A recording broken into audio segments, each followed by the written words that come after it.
buenos días. Llegamos a febrero, comenzó febrero, 1 de febrero, y titulamos la apertura de hoy Día 53, Confusión y Palo, porque ayer, en medio de la discusión en el Congreso por la ley ómnibus, hubo represión a quienes se manifestaban en contra y hechos de violencias a partidarios del gobierno. Por eso decidimos empezar el programa de hoy con Vuelan Palos, de la Vela Puerca, que es la banda que acabamos de escuchar. En la apertura de ayer decíamos que el gobierno de Javier Milei corría el riesgo de tener una victoria pírrica, en referencia a Pirro, el rey de Espiro, que logró una victoria sobre los romanos al costo de miles de sus hombres y de dejar sus fuerzas exhaustas. Pirro dijo: con otro triunfo así estoy perdido. Sin embargo, la jornada terminó y la votación de la ley en general pasó para el viernes, porque se siguió en la discusión con la oposición dialoguista sobre las llamadas facultades delegadas, la eventual coparticipación con las provincias del impuesto país y el artículo de las privatizaciones de 36 empresas públicas. De hecho, una de las palabras claves para entender el día de ayer en diputados es confusión. Por momentos quienes asistieron al debate por televisión no terminaron de comprender qué era lo que se discutía, qué ley en la que se estaba tratando de votar y aprobar, con el acuerdo parcial de los bloques dialoguistas. Se seguía transformando el texto de la ley bases, que más que bases sería pilotes o apenas un apoyo leve para un terreno hasta que podría ser fangoso. De hecho, la posposición del debate, hecho ni bien comenzado la noche de ayer hasta el mediodía de hoy, lo que indica fue un cuarto intermedio excesivamente largo, con el objetivo claramente manifiesto de negociar lo que se va a votar, porque en realidad se comenzó a discutir sobre algo que no se sabe qué va a ser. José Luis Esper, que empieza a ser un diputado del PRO, es uno de los voceros del proyecto, fue víctima de la confusión, la misma confusión que tenían dentro del recinto los diputados, que se expresó en un reportaje que hizo en el canal TN, donde él mismo queda expuesto de que no sabe bien cuál es el dictamen que contiene el capítulo económico. Veámoslo y escuchémoslo. Acá te lo tengo, mirá. Para aquellos que dicen que no hay dictamen, acá está el dictamen. Acá está el dictamen. Todo este es el dictamen. Esto es lo que se firmó la semana pasada. Es el despacho. El despacho en la jerga parlamentaria se denomina el dictamen de mayoría, los dictámenes de minoría, que son, acá está en la tapa, son 1, 2, 3, 4, 5 dictámenes de minoría. Acá está, si me enfoca bien la cámara, ahí están los 5 dictámenes de minoría. Y adentro de este libraco, miren el ancho que tiene, están también las disidencias de aquellos que apoyaron el dictamen de mayoría, pero tienen algunos comentarios para hacer. Puede ser que mientras hojeaba... Es falso que no haya dictamen de mayoría, que dejen de fumar de la mala, lo que dicen que no hay dictamen. Puede ser que mientras hojeaba había algunas cruces por ahí, porque claro, esto todavía incluye el paquete fiscal, ¿es así? No, a ver, este sí incluye el paquete fiscal, claro. Hoy además se leyó, frente a los 257 diputados, los capítulos que se eliminaban de este dictamen de acuerdo con todos los bloques. Obviamente se vota por mayoría absoluta.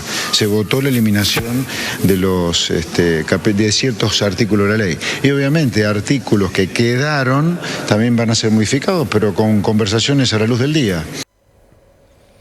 Aún existe controversia sobre el tema de las facultades delegadas. En ese aspecto sumarían una veintena de diputados de Hacemos Coalición Federal y radicales liderados por Manes en contra, además de las privatizaciones que no contarían con gran parte del aval de los diputados radicales para votarla en un solo artículo. El impuesto país es otro de los puntos que genera todavía polémica. Los gobernadores de la oposición dialoguista todavía continúan con su malestar por la actitud del presidente Milei de haberlos ninguneado cuando plantearon que la recaudación vaya en un 30% a las provincias. El nudo del conflicto es la importancia de este gravamen. El impuesto país se ubica tercero en el ranking de recaudación nacional. Hay que de cualquier forma recordar de que en el momento que se unifique el sistema cambiario y haya un solo dólar, y deje de haber un desdoblamiento cambiario, el impuesto país va a desaparecer. Así que se trata de una discusión sobre un elemento económico coyuntural, de cualquier forma importante para los gobernadores para pagar los sueldos de los próximos 4 o 5 meses, que van a ser los peores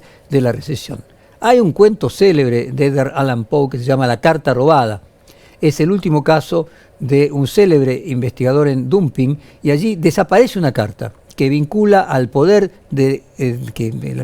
y al detective que descubre que en realidad se estuvo buscando algo que siempre estuvo a la vista. Eso le sirvió a Jacques Lacan para tomarlo como ejemplo de uno de sus célebres seminarios, a veces como el lenguaje demuestra que lo que está oculto es manifiesto. O sea, es probable que se esté discutiendo sobre una ley que no se sabe qué es, pero en el fondo todo el mundo sepa de qué se trata. Ante el malestar de los gobernadores del oficialismo, eliminó del dictamen el artículo que confirmaba su vigencia hasta diciembre de 2024, establecía que la recaudación de ese gravante se concentre en las manos de la nación. Vamos a hacer un repaso de las intervenciones de algunos diputados. Vamos a empezar a escuchar al jefe de la bancada peronista, Germán Martínez, que fue de alguna manera quien llevó adelante la representación de la oposición. Germán Martínez, ni siquiera está en las bancas el texto con las exclusiones. Se imprime una orden del día y está impresa, si no me equivoco, el día viernes de la semana pasada. A la tarde aparece el ministro de Economía, Caputo, y dice: sale el paquete fiscal. El domingo hacen circular una versión, como muchos mencionaron, versión 28 del 12. Llegamos a esta sesión con una orden del día impresa arriba de las bancas. Y ahora, antes de que se ponga en tratamiento, un funcionario de la Cámara, que no es el miembro informante, lee una cantidad de artículos que supuestamente salen del texto de la orden del día, y ni siquiera está arriba de las bancas el texto que no solamente va a proponer esas exclusiones, sino que además tampoco han dejado claro, y todos los diputados nacionales van a arrancar este debate sin saber cuáles son tampoco las modificaciones que están proponiendo, porque una cosa son las exclusiones que modifican el dictamen y después son las modificaciones que en el famoso borrador versión 28 del 12 se realizaron y que no sabemos si se están poniendo en consideración. ¿Qué es todo este mamarracho, presidente? Bueno, ahora vamos a escuchar a los defensores de la ley. Vamos a comenzar en el debate, ya no es con la confusión respecto de qué se debatía, sino en el propio discurso en el recinto. La ley es polémica solo para aquellos que quieren cuidar sus privilegios. Seamos claros. El proyecto es polémico, pero solo para aquellos que quieren cuidar sus privilegios, que vienen del modelo anterior que nos trajo hasta aquí, a este lugar de miseria, indigencia, insostenibilidad. Los chicos no se nos van del país, las empresas huyen de nuestro país. Y que por suerte, de la mano de esta ley, llegará a su fin. No le tengamos miedo a la libertad, porque la libertad es la que permite el despliegue y la potencia de nuestras fuerzas e ideas para hacer, insertarnos al mundo y progresar. Bueno, las palabras tienen mucha fuerza. Inclusive la mala utilización de la palabra liberalismo por quienes, más que liberales, son libertarios o son neoliberales o son solamente liberales en lo económico, cuando casualmente los liberales fueron progresistas y fueron los que se preocuparon por luchar contra el absolutismo a lo largo de los últimos 2 siglos. Ese uso de las palabras con objetivos ideológicos es lo que lo lleva a José Luis Esper usar la palabra privilegios donde tendrían que colocar derechos. Los que se oponen a esta ley, o aparte de esta ley, porque claramente tiene sus aspectos positivos también, no es quienes tienen solo privilegios, sino que tienen derechos que van a ver que desaparecen. Como contamos muchas veces, las libertades son de 2 tipos, las positivas y las negativas.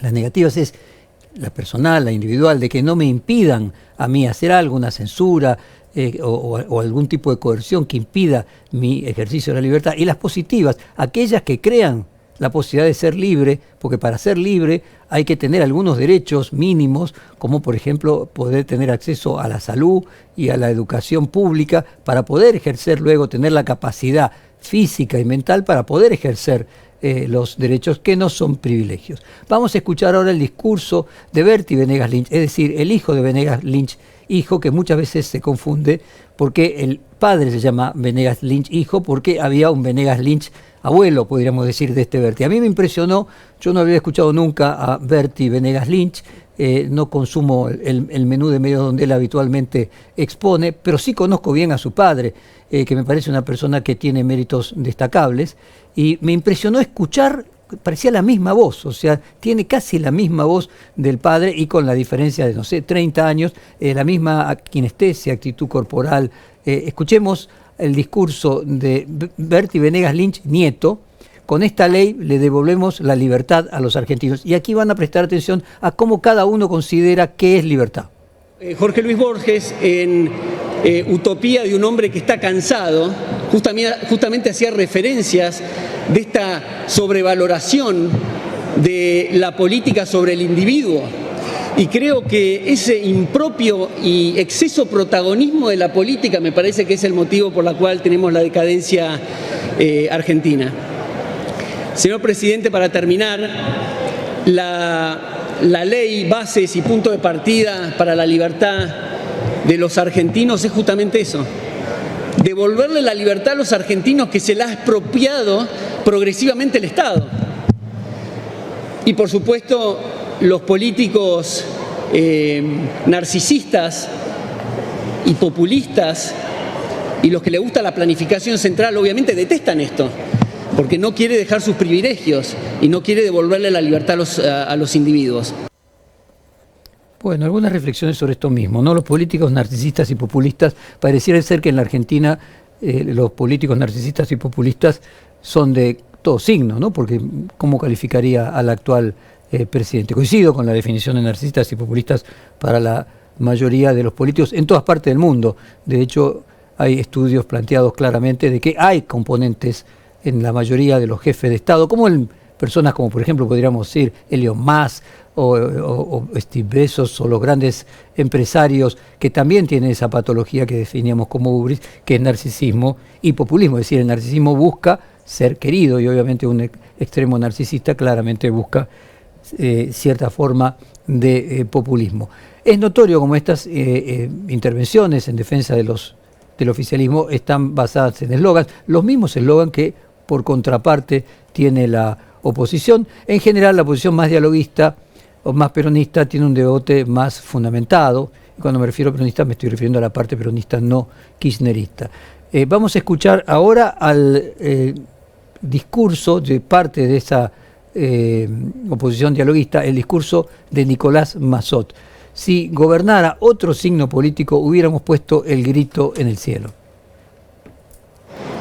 Queremos dejar con total claridad establecido que nosotros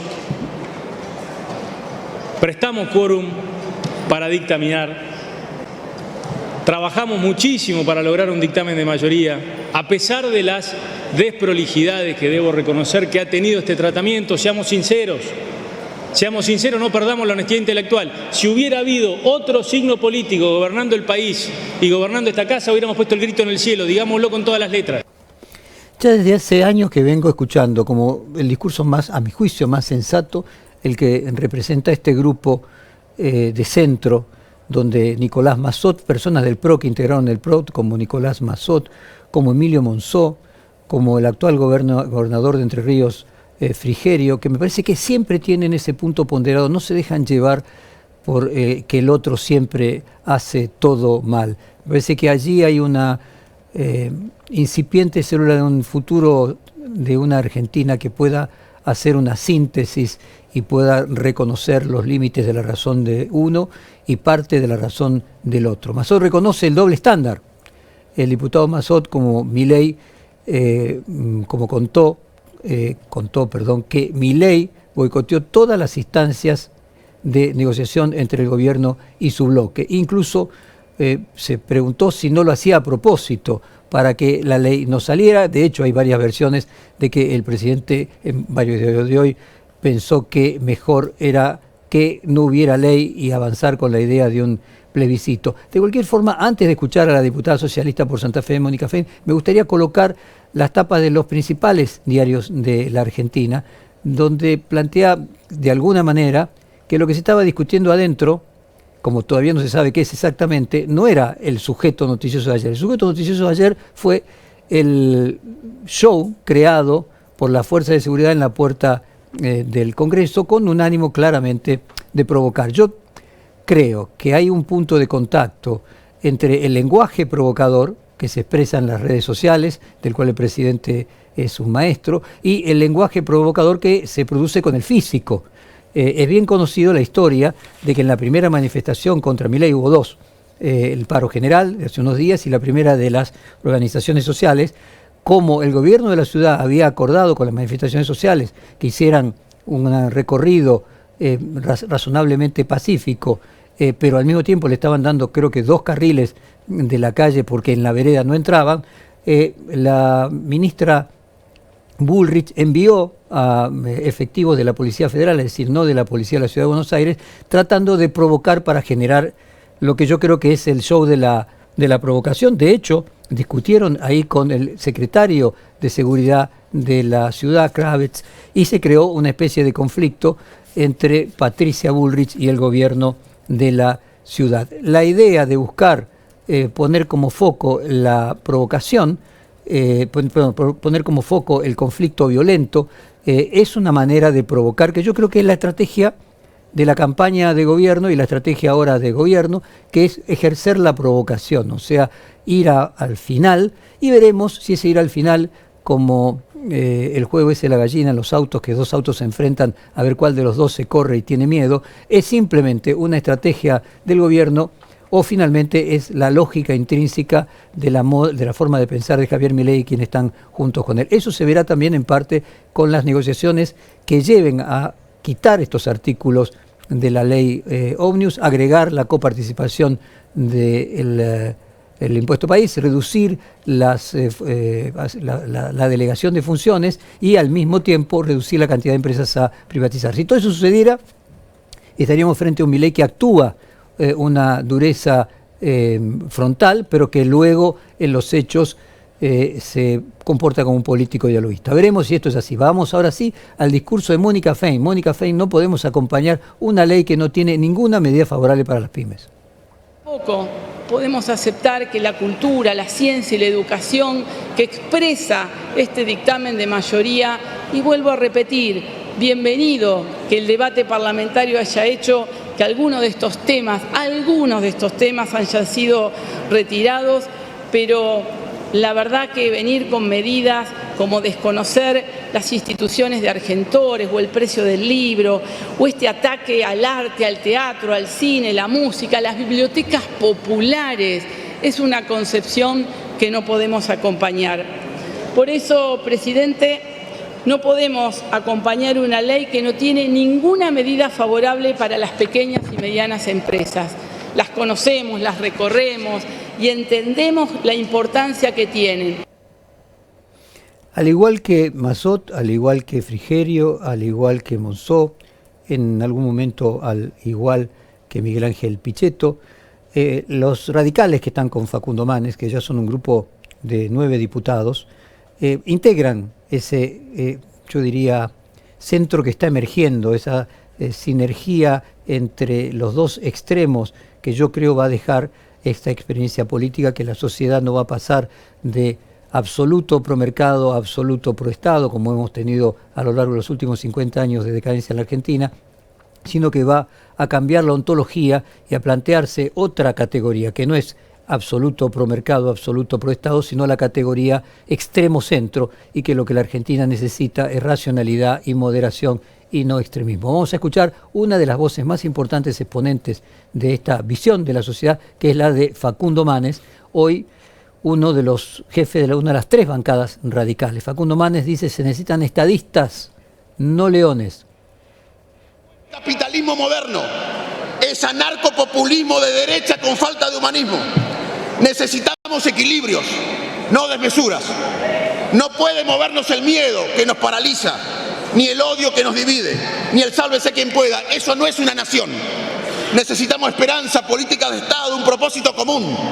Creemos en un capitalismo democrático, preocupado por el desarrollo y por la igualdad de oportunidades, en una economía racional, con la vigencia de valores, en un país que encare el desarrollo generando riqueza y valor agregado, no primarizando la economía. No un país que primarice todo como hace 2 siglos, donde el 20%, 15 o 5% vivía bien y el resto mal. Queremos un país donde se pague salarios de calidad, a trabajos de calidad, a empleos de calidad. Un país que cuida a los viejos y promueva a los jóvenes. En una dirigencia preparada, honesta, creativa, audaz, que entienda los desafíos del siglo XXI y de la 4ª revolución industrial que estamos viviendo. Necesitamos liderazgos humanos, no fanáticos. Creemos en la potencia y en la creatividad de los argentinos, no en la prepotencia de los líderes. Creemos en la fuerza de la educación, de la ley, de la salud, de la ciencia y la tecnología. No creemos en las fuerzas del cielo. Creemos en las fuerzas de la educación, de la salud, de la ciencia y la tecnología. Vayamos por esa verdadera libertad. Y para eso necesitamos estadistas, no leones. Gracias, señor presidente. Uno de los mejores discursos que se dieron ayer, evidentemente, la condición de humanista que da ser médico produce un efecto, me recuerda a Ilía con su condición de médico, y cuando plantea que no necesitamos las fuerzas del cielo, sino las fuerzas de la educación, que necesitamos potencia y no prepotencia, me parece que allí está la síntesis futura de una Argentina que vendrá. Mientras tanto, la violencia fuera del Congreso fue el otro dato de la jornada. Afuera del Congreso había manifestantes en un número no muy significativo. Sin embargo, el gobierno optó por reprimir con palos, con gas lacrimógeno, integrantes de las asambleas barriales, militantes sociales. Si bien la policía detuvo a 6 personas aproximadamente, las manifestaciones continuaron hasta bien entrada la medianoche. En ese momento, para quienes además de mirarnos por NetTV nos escuchan por Radio Perfil, estamos viendo imágenes de la represión de ayer, que la policía saca con escudos a los manifestantes. Como decíamos antes,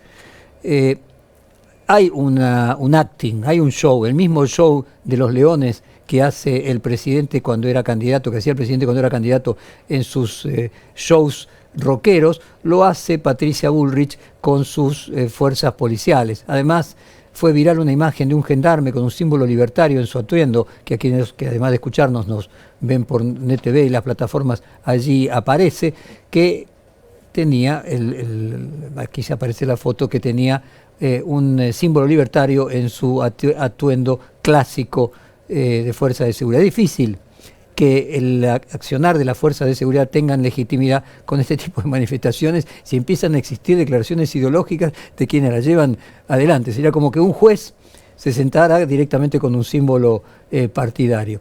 A la tarde, la primera víctima fue el dirigente social Eduardo Beliboni. Vamos a ver un video al respecto de Eduardo Beliboni. Atención con esta imagen de alguien que está tirado allí en el piso. A ver si lo recuperamos a Manu Jove o Santiago Martela. ¿Quién es esta persona? Estoy. A ver, Mario, Santiago. es Eduardo Beliboni. Líder. Mario, ¿me escuchás? Es sí, Eduardo te Beliboni, líder del Pueblo Obrero. Perdón por la voz, perdón por la desprolijidad, pero recién con los gases lacrimógenos quedamos muy afectados. Bueno, tranquilo. Ahora vemos a Eduardo Beliboni en el suelo. Estamos tranquilos, Mario, estamos recuperando de a poquito. Está Eduardo Beliboni en el suelo. No sabemos si fue golpeado o si es producto de los gases. Tenemos un móvil a Mariana Coria desde la casa de la ministra de Seguridad, explicando hoy, hace minutos, por qué y qué hizo con su operativo de seguridad. Vamos a escuchar. Adelante vos, Mariana, contanos. Buenos días, Jorge. Así es, estamos en el domicilio de la ministra de Seguridad, Patricia Bullrich. Hace minutos se retiró de aquí, solo contestó 2 preguntas, fue muy escueta la ministra. Si les parece, escuchamos lo que nos decía. Por favor. Ayer se discutía una ley en el Congreso de la Nación, estaban todos los representantes del pueblo elegidos discutiendo, y afuera había una marcha ordenada hasta que en un determinado momento decidieron, a propósito, porque tenían perfecto lugar en la plaza, decidieron salir a ocupar la calle solamente con el objetivo de impedir que la gente pudiese volver tranquila a su casa.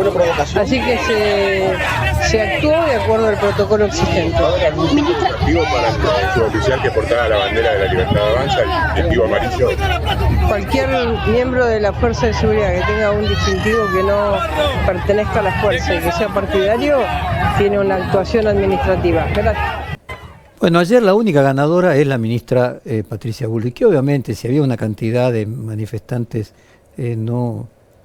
enorme, al crear todo ese operativo de seguridad, primero la que hizo inviable la avenida Entre Ríos y la calle Callao fue ella misma, con todos los camiones que colocó allí, toda la cantidad de elementos policiales, gendarmería, que hacían inviable la posibilidad de circulación. Pero con eso logra provocar a un grupo pequeño de manifestantes que reaccionan como en cualquier lucha callejera. Hagamos esta reflexión. Si fuera tan fácil controlar a 40.000 personas para que vayan por la vereda en una manifestación que claramente no fue de ayer, ¿por qué se siguen jugando en las canchas de fútbol los partidos sin los simpatizantes del visitante? ¿Por qué el protocolo que utiliza Patricia Bullrich para la manifestación no se aplica, por ejemplo, a las canchas de fútbol tan fácil? ¿No? Porque finalmente serán, en el mejor de los casos, 10.000 personas, no 40.000 o 50.000 como puede haber en una marcha, o incluso centenas de miles. Pero hay que reconocer de un lado y del otro los comportamientos antidemocráticos. Tenemos por el otro lado de que además de las mujeres detenidas, tenemos que del otro lado hubo, si yo me estoy perdiendo, una crítica y una agresión al dirigente libertario Marra. Vamos a escucharla y verla.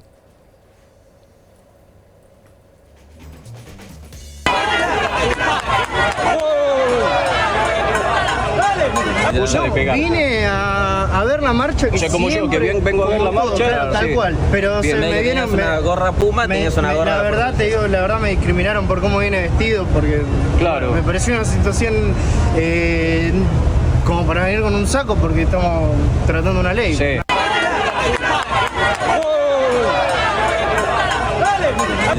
Vine a ver la marcha. O sea, como siempre, yo, que vengo a ver la marcha. Tal cual, pero bien, se me vieron... una gorra Puma, tenías una gorra... La verdad, te digo, la verdad me discriminaron por cómo viene vestido, porque claro. Me pareció una situación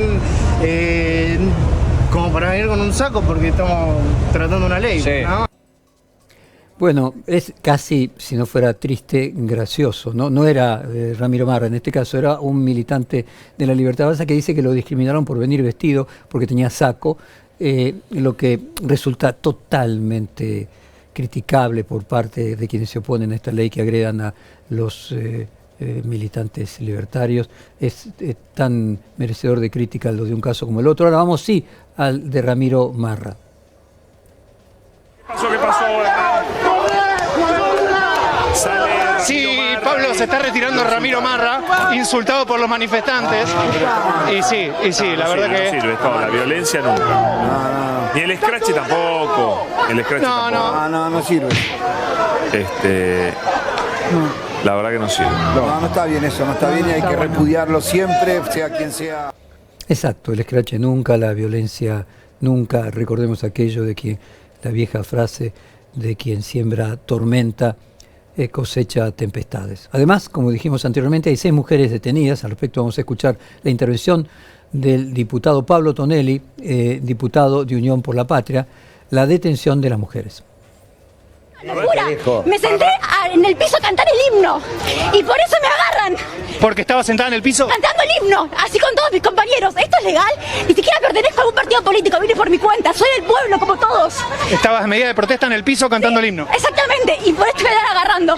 Esto no sé si es legal. ¿Es legal? Y la imputan de resistencia. Se la están llevando, bueno, con... ¿Por qué? Si estaba sentada en la vereda. No, en la calle. Me parece que era en la vereda. Ah, si en la vereda todavía más delirante. Igual es un... Uy. Yo voy con ella.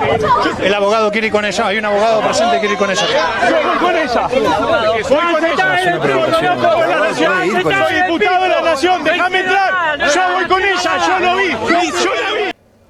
Bueno, ya tenemos sí la intervención del diputado Tonioli. Era eso, perdón, acá me están aclarando. ¿Quién era el diputado Tonioli aquí? Entonces él se consideraba una persona que estaba intentando subir, perdón la desprolijidad, estaba intentando subir junto con 2 de las detenidas que estábamos viendo, aquellos que además nos ven por televisión, que se llevaban presa a 2 mujeres que se habían sentado cantando el himno. Una persona que en realidad estaba vestida con una camisa blanca era un diputado que se asumía además como abogado y que quería ir junto con las militantes que se estaban llevando presas. La represión a los manifestantes y la violencia que se generó tiñó la discusión política de la jornada, algo que esperemos no sea progresivo. Espero que cuando se discuta realmente los artículos de la ley, sea la ley el protagonista y no las manifestaciones en las afueras del Congreso. El diputado de Unión por la Patria, Carlos Castañeto, pidió explicaciones de cuánto dinero salía del operativo represivo y acusó a Victoria Villarroel de abrir las puertas del Congreso a la Policía Federal. Es decir, algo verdaderamente no visto, la Policía Federal dentro del Congreso. Yo no sé si ustedes recuerdan, aquellos que nos siguen muy a menudo, que nosotros pusimos imágenes de la última película de Napoleón, donde Napoleón en la votación, en lo que era el Congreso en la época de la Revolución Francesa, que hace cambiar el voto porque entra directamente con el ejército al Congreso. O sea, entrar con, obviamente, salvando la gigantesca distancia, está muy lejos en la Argentina de que porque entre la Policía Federal se pueda amedrentar a los diputados, pero como gesto, evidentemente, es parte de ese show al que decía.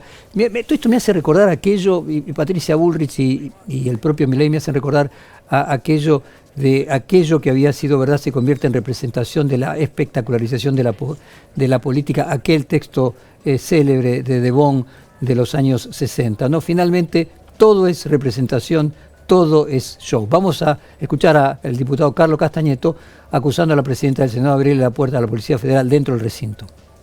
Hacer una pregunta, si usted está en conocimiento y cuánto cuesta todo el operativo policial que ingresó recién por el Senado y está en la Cámara de Diputados, en el interior de la Cámara de Diputados, más la Gendarmería, no hay ningún inconveniente, creo que estamos llevando la sesión en forma responsable. Y si usted le quiero preguntar si sabe cuánto es el costo, si usted está en conocimiento también que la presidenta del Senado le abrió las puertas para que pase la Policía Federal dentro de esta casa, que estamos todos los representantes del pueblo. Simplemente esa era la pregunta. Bueno, el gobierno se va con un sabor amargo en la jornada de ayer. Es probable que en las modificaciones que se siguen haciendo desde la oposición y luego pasen al Senado, la ley ómnibus, como decías ayer, se transforme en un remis. Esto provoca que Milei tenga que hacer, de hecho, todo el ajuste para llegar a la meta del déficit fiscal cero que le prometió al Fondo Monetario Internacional a través de otras partidas. El ajuste de 6 puntos es completamente histórico, de 6 puntos del Producto Bruto, el mayor ajuste de la historia argentina, y Milei deberá encararlo sin el aval del Congreso. Mientras tanto, todo el show montado fuera del Congreso sirve como elemento de espectacularización en el que no se termina debatiendo qué es lo que está, no termina colocando en el centro de la escena, qué es lo que exactamente se está debatiendo dentro del Congreso. Ni siquiera los propios diputados ayer lo sabían. Por eso ese cuarto intermedio enorme de 14 horas para tratar de acordar qué es lo que se va a discutir en la votación. ¿Podrá tolerar la población argentina el ajuste que venga o por el Congreso o fuera del Congreso? Probablemente, o fuera de la ley que determine el Congreso, probablemente, podríamos decir, los diputados que planteaban cuestiones de privilegio en el primer día del debate y continuarán hoy, estaban discutiendo sin saber exactamente qué se va a votar, pero en el fondo saber cuál es